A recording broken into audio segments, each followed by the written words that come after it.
বিসমিল্লাহির রহমানির রহিম। প্রিয় ভাই ও বোনেরা, আসসালামু আলাইকুম।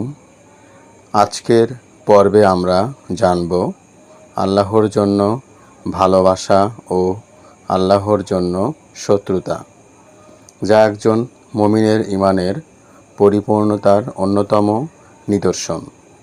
রাসূলুল্লাহ সাল্লাল্লাহু আলাইহি ওয়াসাল্লাম ইরশাদ করেছেন, যে আল্লাহর জন্য ভালোবাসে, আল্লাহর জন্য ঘৃণা করে, আল্লাহর জন্য দান করে এবং আল্লাহর জন্য বঞ্চিত করে, তার ঈমান সম্পূর্ণ হয়। আবু দাউদ। হব্বু ফিল্লাহ মানে হলো কাউকে তার ঈমান, তাকওয়া, নেক আমল ও আল্লাহর প্রতি আনুগত্যের কারণে ভালোবাসা। যেমন আল্লাহর বন্ধু, আল্লাহভীরু মানুষ, নেককার ও সৎকারীদের প্রতি ভালোবাসা রাখা।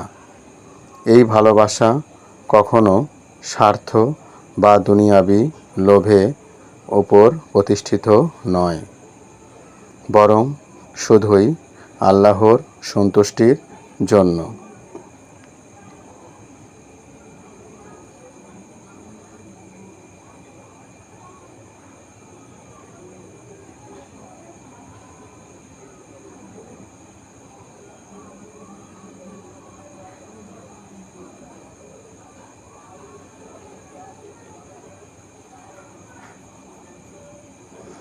অন্যদিকে বগদু ফিল্লাহ মানে হলো আল্লাহর শত্রুদের প্রতি, অন্যায়ের প্রতি, গুনাহের প্রতি ঘৃণা রাখা।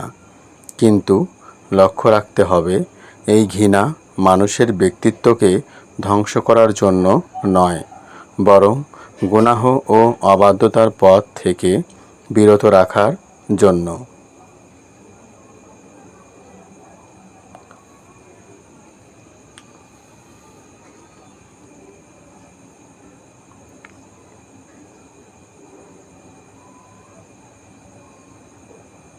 সুফিদের ভাষায় বলা হয়, হব্বু ফিল্লাহ হলো অন্তরের নূরকে বাড়িয়ে দেয়, আর বগদু ফিল্লাহ হলো অন্তরের অন্ধকারকে দূর করে।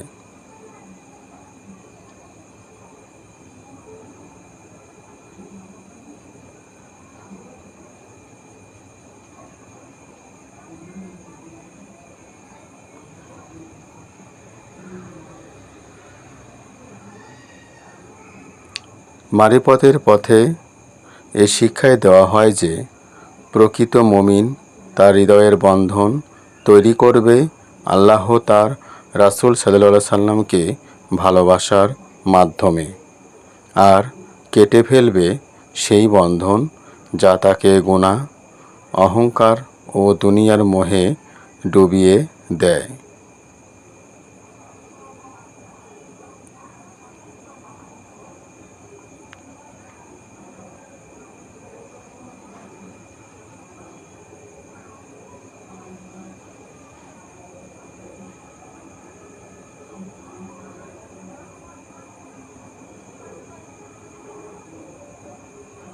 তাহলে বুঝতে পারি, আল্লাহর জন্য ভালোবাসা হলো জান্নাতের সেতু, আর আল্লাহর জন্য শত্রুতা হলো ঈমানের পাহারাদার। আসুন আমরা আমাদের ভালোবাসা ও ঘৃণার মানদণ্ড বানাই কেবল আল্লাহর সন্তুষ্টিকে।